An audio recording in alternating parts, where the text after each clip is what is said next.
Hi everyone, this is Madhumita of Science Department. In our previous video, we have discussed about cell division. So in cell division, the cells it just multiplied from 1 to 2, then 4, 8, 16. So as a result of this cell division, the tissues are formed. How? The cells, number of cells, it combined together and it forms tissues. So in animal tissue, according to the function, this animal tissue, it is being classified into 4 different kinds. Those are epithelial tissue, connective tissue, muscular tissue and nervous tissue. In this video, we are going to discuss about epithelial tissue and connective tissue. So let's see what is called epithelial tissue. So this is epithelial tissue. It is also called as epithelium. Mostly it covers the organ. It will be the outer layer of each and every organ, and also it makes the inner lining of the organ. So next, if you see that embryonic growth of any animal, this epithelial tissue is the first forming tissue, and it is being formed from endoderm, ectoderm of the embryos. Okay, so it has a single layered or multi-layered, and it has the capacity of regeneration. What is the meaning of regeneration? If you got injured, if you just fell down and if you get injured, what will happen after 1 week or 10 days? It start to heal, isn't it? The cell which is being ruptured, it will be eliminated out, and in the place of that old cell, new cell get forms. So this process is called as regeneration. So this epithelial tissue has the capacity of regeneration, and also this epithelial tissue, it has a very specific thing that is called as cilia. Cilia or else villi, outgrowths are present in this epithelial tissue. So this is being furtherly classified into various kinds. According to the number of layers, it is being classified, and also according to the function, it is being classified. So let's see how it is being classified according to the number of layers. Sometimes this epithelial tissue, it has only one layer, single layered, and in sometimes it may be more than one layer, maybe 2, 3 or 4. Okay, so first, this simple epithelium, it is furtherly divided into 3 different kinds according to the shape of cell. It is being classified into 3 different kinds. So the first one is squamous. So in this kind of epithelium, squamous epithelium, the cells are flat and also it has unequal boundaries. Mostly it is present in the blood vessels and also alveoli. So if you see that this blood vessels and alveoli, you can see the squamous like material, it will be secreted there. What is the function of this squamous cells? Mostly it is being used to diffuse the things. For example, if you see in alveoli and also in blood vessel, the oxygen get diffused there. So this squamous, it is helping in the diffusion of materials. Next, we are going to see about cuboidal epithelium. So mostly this layer contains a cuboid shaped cells, and mostly it is present in kidney ducts, the ducts of kidney, and even the glands. Okay, various exocrine and endocrine glands also it contains. Okay, the next kind, it is called as columnar epithelium. This columnar epithelium contains cells. It is column shaped. It will be long and mostly like column shape. So this is present in the inner lining of small intestine. So if you see that both the cuboidal and columnar cells, it contains ciliated. Actually, it has cilia. So that's why we are telling these cells as ciliated, or this epithelium, it is called as ciliated epithelium. Now, what is the function of this ciliated epithelium? It helps in the directional movement of substance. For example, I told this columnar epithelium is present in small intestine. We know that the nutrients, the digested food, it is being moved inside the digestive tract, then it reaches our stomach, then it reaches the small intestine. From the small intestine, it just moved to the long intestine. So how these things are moving from one region to another region? That is because of that ciliated epithelium. It continuously moves and it makes the substance which is present inside to move further. Okay, so next the cuboidal and this columnar epithelium are held in producing glands. There are two different glands which is present in our body, that is endocrine and exocrine glands, which means exocrine, which means it has ducts, and endocrine, it doesn't have any ducts. So both endocrine and exocrine glands, it is being secreted because of this cuboidal and this columnar epithelium. So next kind, complex epithelium. So here first we have seen it is single layer. Here the complex epithelium, it has 2 or 3 layers. The skin is the very good example for complex epithelium. So what is the function of our skin? It protects the inner parts. So whatever the inner parts here, it is being protected from the mechanical and physical means from outside. Okay, so next we are going to discuss about how this epithelium has been classified according to the function. So the first thing, it is sensory epithelium. So some kind of epithelium, it has the capacity of sensing the environment. For example, we can take our skin. Now there is a hot part. Now what I'm just by seeing that, I couldn't find out that is hot. What I'm doing, just I'm touching the hot part. After touching that, right away I will take off my hand. How? Because the epithelium has sense. So it receives that sensory and it just passes to our brain. Now my brain orders me to take off my hand. So this is what happening.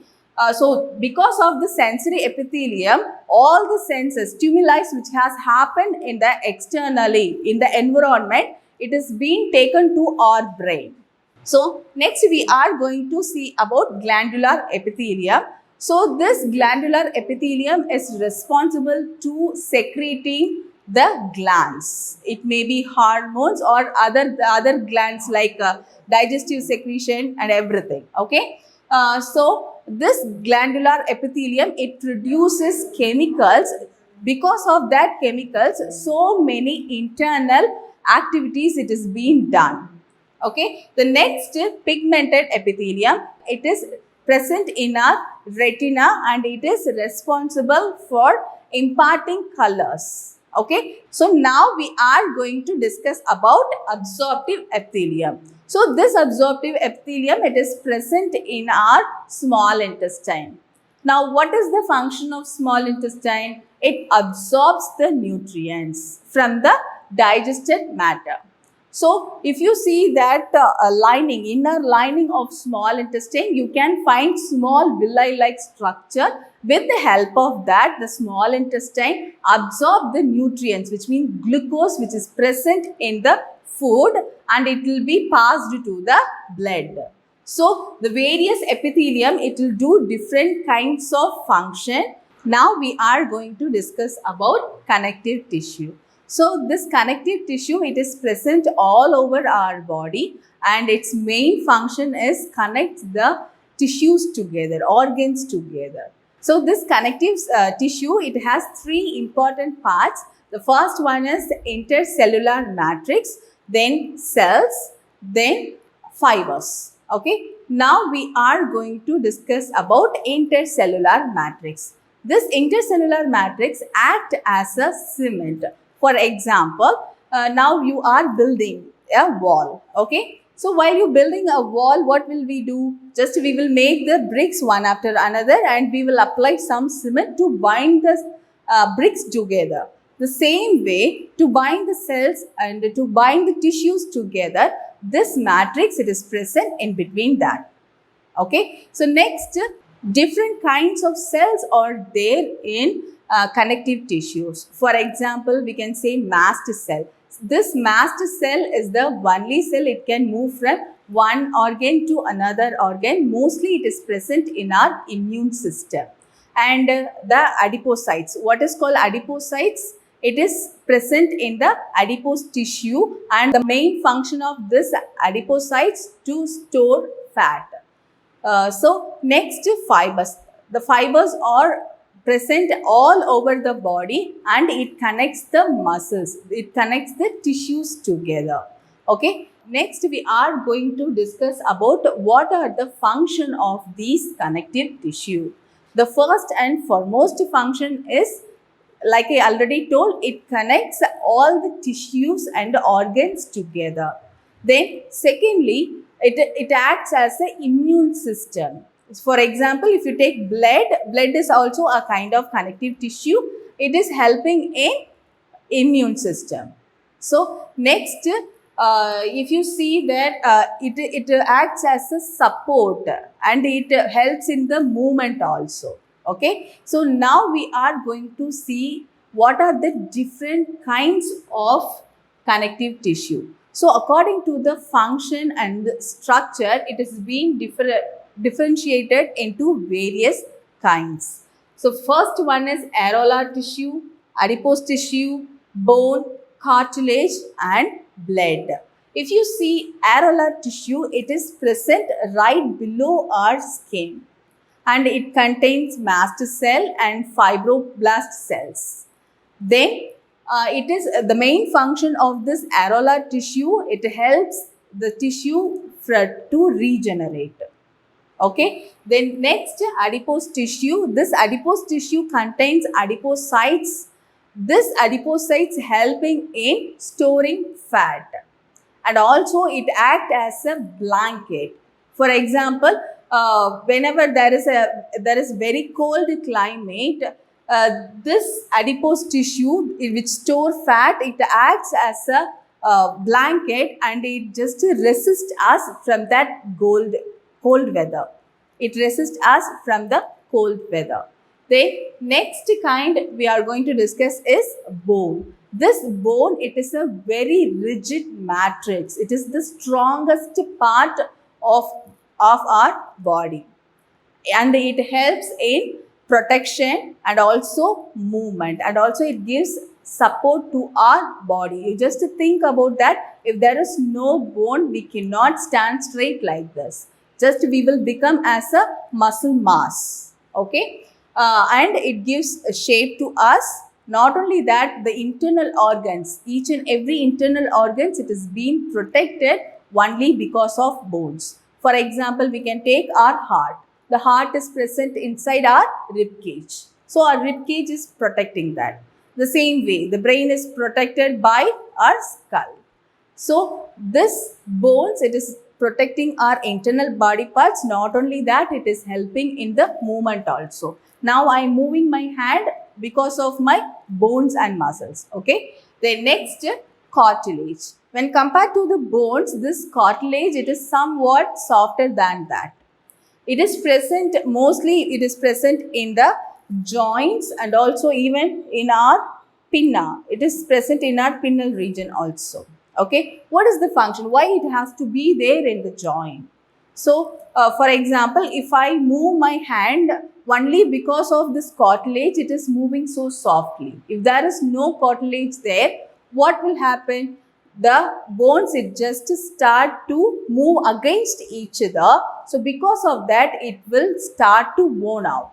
So, this cartilage, it avoids the friction in between the bones and it is protecting the bones from worning out. Then next, blood. So blood is the only fluid connective tissue and it has different kinds of cells in it. For example, we can say WBC, RBC, platelets, all those things are present in this blood. Now, what is the function of that? So RBC, we know that it is called as oxygen boat. It carries oxygen from one part of the body to another part of the body. Then the WBC, it is the immune system of our body. It gives the immune system of our body. If any foreign bodies enter inside our body, it is being found out and killed by this WBCs. Then platelets, it is helping in blood coagulation. What is called blood coagulation? That is called as blood clotting. Okay, so you just think about that. If there is no blood clotting, what will happen? If the blood continuously oozes out, and our body will run out of the blood. Okay, so after the certain blood has oozes out, it's just clotted, and the ruptured blood vessel part, it will be closed by that.